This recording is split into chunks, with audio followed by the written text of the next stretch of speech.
I'm Neeraj Misra.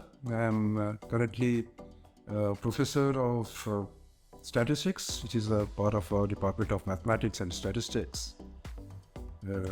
I joined the institute way back in 1996, January. So it has been almost 27 years. I've been a Dean of Academic Affairs and the head of the department. Right now, the director has appointed me as the ombudsperson. So it started way back in 2017. The first Ombuds Group was formed through an office order dated March 1, 2017. It was a 3-members group. Professor Rajiv Sekhar was who is now the director of IIT Kanpur. He was the first chairperson. You call it a convener. And then there were 2 more faculty members, Asima Pradhan and Professor Panda.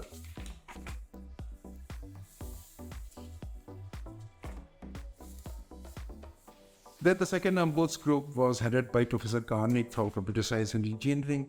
Then Professor Gautam Biswas of Mechanical Engineering headed it. Now, I am the chairperson of this Ombuds group. The other 2 members are Professor Ketan Rajawat, who is an associate professor in electrical engineering, and Professor Anand Singh, who is a faculty member of Department of Chemistry. This is a very informal group, basically formed by the director. The scope and the main responsibilities of the Ombuds group are the following. It's a 4-point mandate which is outlined in the office order. The point number 1 is to mediate and advise the director in matters related to differences between students and an authority, which may be a faculty member, a tutor, teaching assistant, staff, or an administrator. The second thing is to safeguard the interests of the students and informally redress grievances reported by them wherever possible.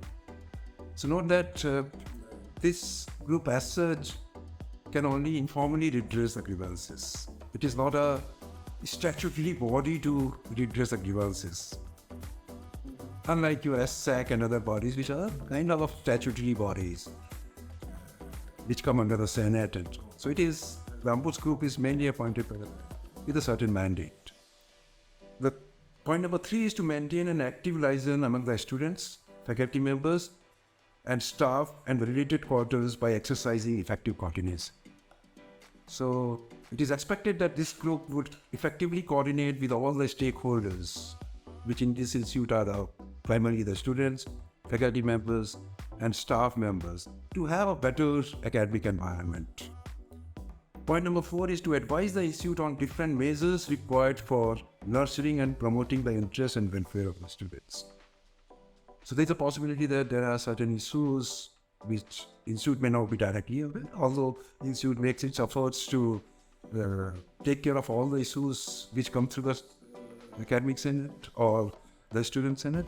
But still there may be some issues which students may want to be addressed. That this group, through active coordination with student body, can pass on those views to the director so that they can be addressed in an appropriate manner. Now this Ombuds Group is not a standing committee or a senate or something. It is directly accountable to the director. It only report to the director. So he can just write an email. It's all informal. And if you ask the students who have approached me, my response time is less than 24 hours. The only thing which I would like to point out over there is many times I have seen that students have approached Ombuds Group considering that Ombuds Group is a police station. It is not a police station. It will try to redress the grievances in an informal manner. If it still doesn't get resolved, then it will pass on its opinion to the director, who is also the chairman of Senate. The first case which came to my notice in this Ombuds Group was a group grievance by a group of students. I responded immediately. And it was approached through the president and your student senate chairperson. And I'm saddened to tell you that they never return. One has to understand that if I'm Ombuds person, this Ombuds group. And worst part is, on 2 occasions, this whole Ombuds group, comprising of 3 faculty members who have a lot of other responsibilities, teaching, research, they kept waiting, but those students, despite being given an appointment, they didn't so. You see, one has to understand, if there is a device, there is always 2 parties involved. One, the person who has a grievance, and the person against whom you are saying that I have a grievance.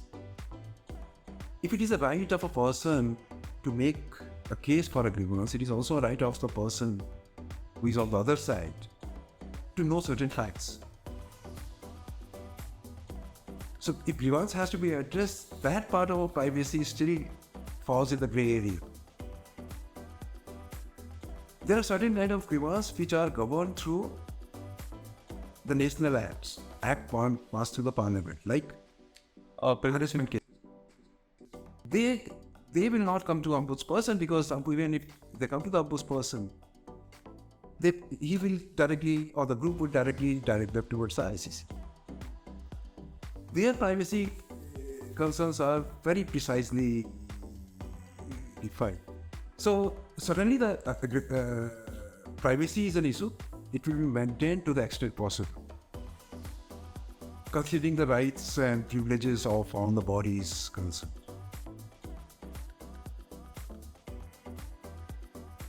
So what is expected is many times some misunderstanding, something, or due to an oversight.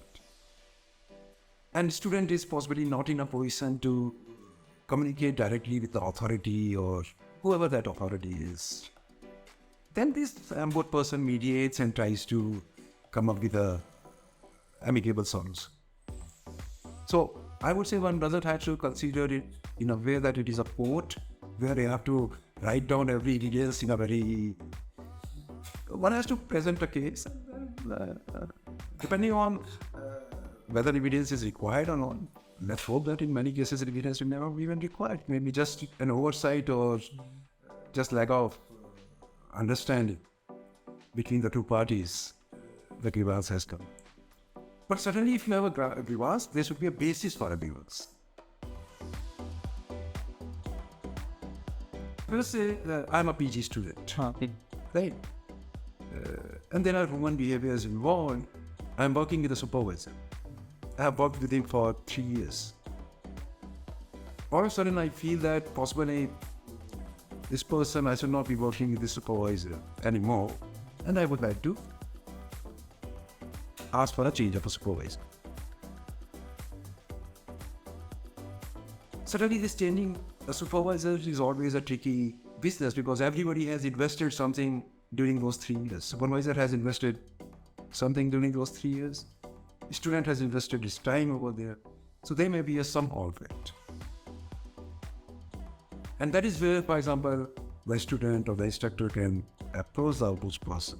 Ombuds person, as a neutral body, can talk to both the parties and come up with a solution, propose a solution, and try to redress whatever issues both the parties might have. These are common issues which may come up. Issue could be about the grading, right? A student may not be satisfied in the grade.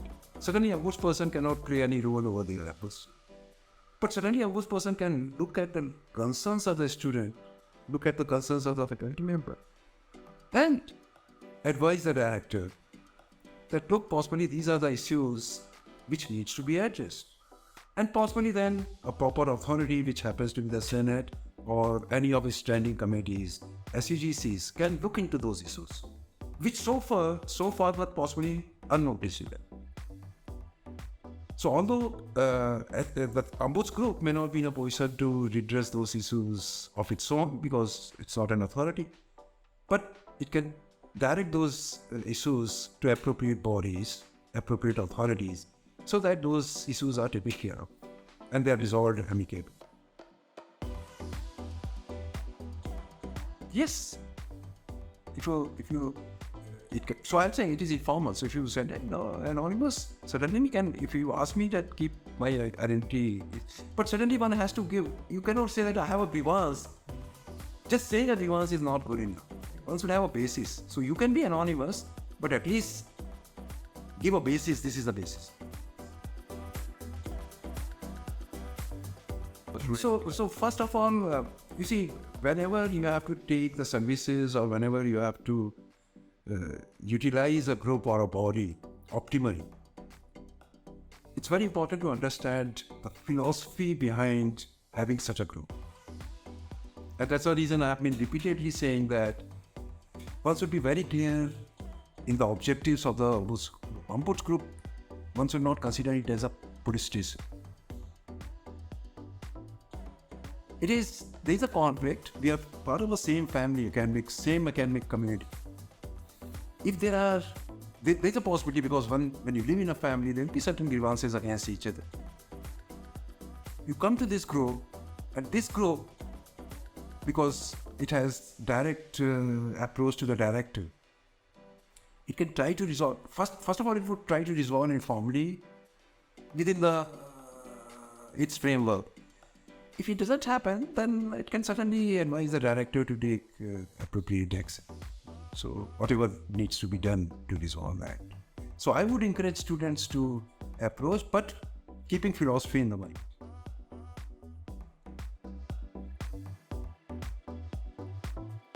Yes, that will not happen in IIT Kanpur. At least, let me tell you, my experience at IIT Kanpur says. But one has to understand, when we live in a community, we need to have a trust, respect for each other. If you're approaching a faculty member, if I'm talking to you, that should be respectable. You may be very younger to my age, but I should be respectful. I should respect the dignity which you have. The same thing is expected from the students. Students should know how to present themselves, not only with the faculty members, with anybody. Sometimes, a lot of times, it happens, as I said, because a lot of us come from a different background. Although I may not mean so, but because I've come from a different background, the way I express myself, that may be very offensive. Right. So one needs to, certainly you cannot teach it right on the day one, but certainly one has to acquire those qualities that don't offend people. Normally, a lot of problems happen because people get offended. Either the student gets offended or the faculty gets offended. I'm sure that if you approach with a grievance even to the faculty member or any authority in a dignified manner, I don't think anybody would victimize you or would keep it in mind to arrest you in the future. So my comment would be, let us try to make IIT Kanpur as one of the healthiest places to do extraordinary academics. That's our all joint responsibility, because the students here are bright, the faculty members are bright. Everybody is working for the same cause, that there should be good academics at this place. If our final goal is same, certainly we should work together so that we can make the place much better.